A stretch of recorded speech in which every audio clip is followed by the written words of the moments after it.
Hello నమస్తే, నేను నరసింహారావు.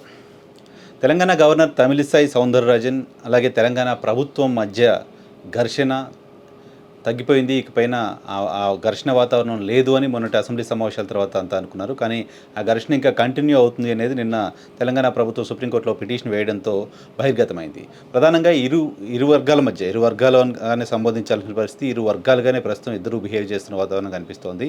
కౌశిక్ రెడ్డిని ఎమ్మెల్సీగా నామినేట్ చేయాలంటూ రాష్ట్ర ప్రభుత్వం పంపిన ప్రతిపాదన, ఆ తర్వాత గవర్నర్కి ప్రగతి భవన్కి మధ్య గ్యాప్ పెరగటం, వీటన్నిటికి సంబంధించిన చాలా పరిణామాలని గడిచిన 6-7 నెలలుగా మనం చూస్తూ వస్తున్నాం.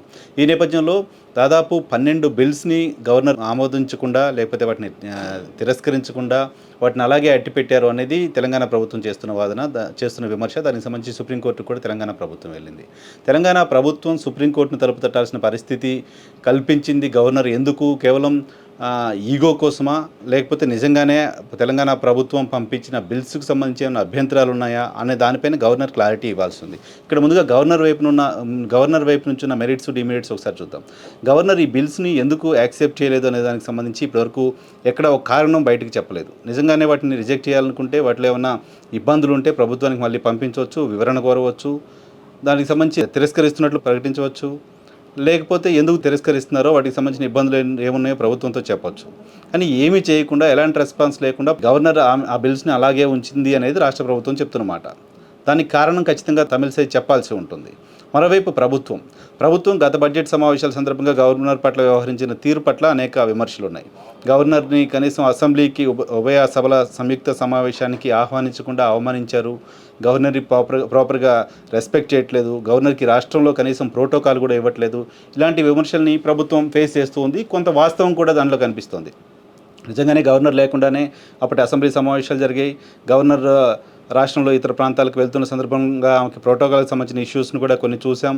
ఈ నేపథ్యంలో ప్రభుత్వం వైపు నుంచి అలాగే జరగాల్సిన మిస్టేక్స్ కూడా కొన్ని ఉన్నాయి. కానీ వాటిని మనసులో పెట్టుకుని ఒక రాజకీయ పార్టీ లాగానో, లేకపోతే ఒక రాజకీయ నాయకురాల్లాగానో గవర్నర్ వ్యవహరిస్తోంది అనేది టీఆర్ఎస్ పార్టీ చెప్తున్నమాట, ప్రభుత్వం కూడా చెప్తున్నమాట. ఈ మొత్తం వ్యవహారంలో రెండు పక్షాల వైపు నుంచి, అటు గవర్నర్ వైపు నుంచి కావచ్చు, ఇటు ప్రభుత్వం వైపు నుంచి కావచ్చు, ఈగో క్లాసెస్ అనేది ప్రధానంగా కనిపిస్తున్నాయి. ఇరు వర్గాలు కూడా ఈ స్థాయిలో విమర్శలు చేసుకోవడానికి, ఇరు వర్గాల మధ్య ఇంత గ్యాప్ పెరగడానికి కేవలం ఈగో తప్ప మరో కారణం కనపడట్లేదు. ఎందుకంటే గవర్నర్ తమిళిసై చెప్పిన 2 మాటలు, ఒకటి, గతంలో తన తల్లి చనిపోతే కనీసం పరామర్శించలేదు ముఖ్యమంత్రి, కనీసం ఒక ఫోన్ కాల్ చేయలేదు ముఖ్యమంత్రి అనేది తమిళిసై చెప్పిన మాట. సో దాన్ని ఆ విషయం పట్ల ఆవిడ హర్ట్ అయ్యారు, అది మనసులో పెట్టుకున్నారు.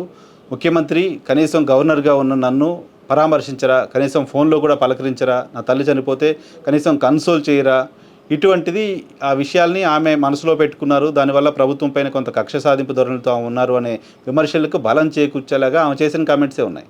సో ఆయన పలకరించలేదు కాబట్టి, ఆయన కన్సోల్ చేయలేదు కాబట్టి, ఆయన పట్టించుకోలేదు కాబట్టి, నేనేం చేయగలను, నేను చేస్తాను, నేను ఇబ్బందులు పెట్టగలను అనే మోటోలో గవర్నర్ వ్యవహరిస్తున్నారా అనే ఇంప్రెషన్ కలుగుతుంది.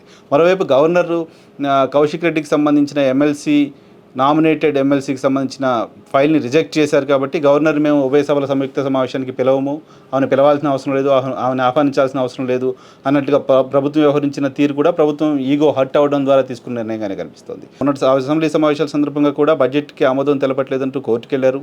కోర్టు కలిసి మాట్లాడాలని సూచించింది. ఆ తర్వాత గవర్నర్ దగ్గరికి మంత్రుల బృందం వెళ్ళారు. మంత్రుల బృందం వెళ్ళి కలిసి మాట్లాడిన తర్వాత ఆవిడ అసెంబ్లీ సమావేశాలకు వచ్చారు. అసెంబ్లీ సమావేశాల్లో ప్రసంగించారు. ఆ ప్రసంగించిన తర్వాత సమస్య పోయింది, ఇకపైన సమస్య లేదు అనుకున్నాం. మళ్ళీ ఇప్పుడు ఆ బిల్స్ ఇంకా పెండింగ్లో, గత సెప్టెంబర్ నుంచి ఉన్న బిల్స్, తాజాగా ఉన్న బిల్స్ మొత్తం అన్నీ కూడా పెండింగ్లో పెట్టడం పట్ల ప్రభుత్వం అభ్యంతరం వ్యక్తం చేస్తోంది.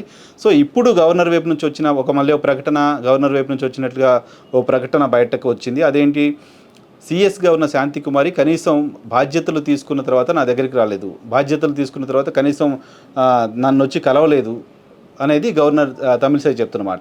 చీఫ్ సెక్రటరీ తన దగ్గరికి రాలేదు కాబట్టి, చీఫ్ సెక్రటరీ తన దగ్గరికి వచ్చి కనీసం కలవలేదు కాబట్టి, ప్రోటోకాల్ ప్రకారమైన తనను కలిసి ఇలా బాధ్యతలు తీసుకున్న విషయం చెప్పలేదు కాబట్టి ఫైల్స్ నేను హోల్డ్లో పెడతానని గవర్నర్ చెప్పదలుచుకున్నారా? ఫైల్స్ ఎందుకు హోల్డ్లో పెట్టారనే దానికి సంబంధించి ఆన్సర్ చెప్పకుండా, మీకు ఢిల్లీ కంటే హైదరాబాదు రాజ్భవన్ చాలా దగ్గరగా ఉంది అలాంటి మాటలు గవర్నర్ భవన్ నుంచి రావడం అనేది పొలిటికల్ స్టేట్మెంట్ లాగా ఉంది.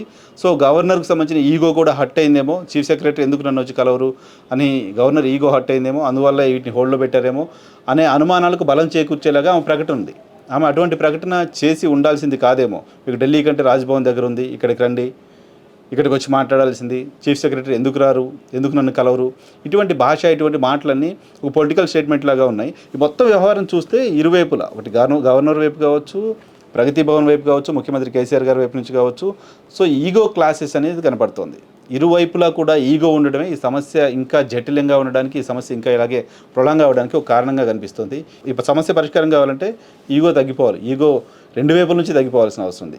ఆ ఈగో సమస్యకి నాకు తెలిసి కోర్టులు పరిష్కారం చూపిస్తాయని నేను అనుకోవట్లేదు. సో మళ్ళీ కోర్టుల డైరెక్షన్స్ తోటో లేకపోతే ఇరువైపులో ఎవరో ఒకరు తగ్గో కలిసి కూర్చొని మాట్లాడుకుంటేనే ఈ సమస్య పరిష్కారం అయ్యే పరిస్థితి కనిపిస్తుంది. అయితే ఒకటి సీరియస్ ఇష్యూ ఏంటంటే గవర్నర్ ఆపిన 12 బిల్స్ కూడా దాదాపు మొన్నటివి 3, మొన్నటివి 5, అంతకుముందు 7. అందులో ఒకటి తెలంగాణ పబ్లిక్ ఎంప్లాయ్మెంట్కి సవరణకు సంబంధించిన బిల్లు ఒకటి ఉంది.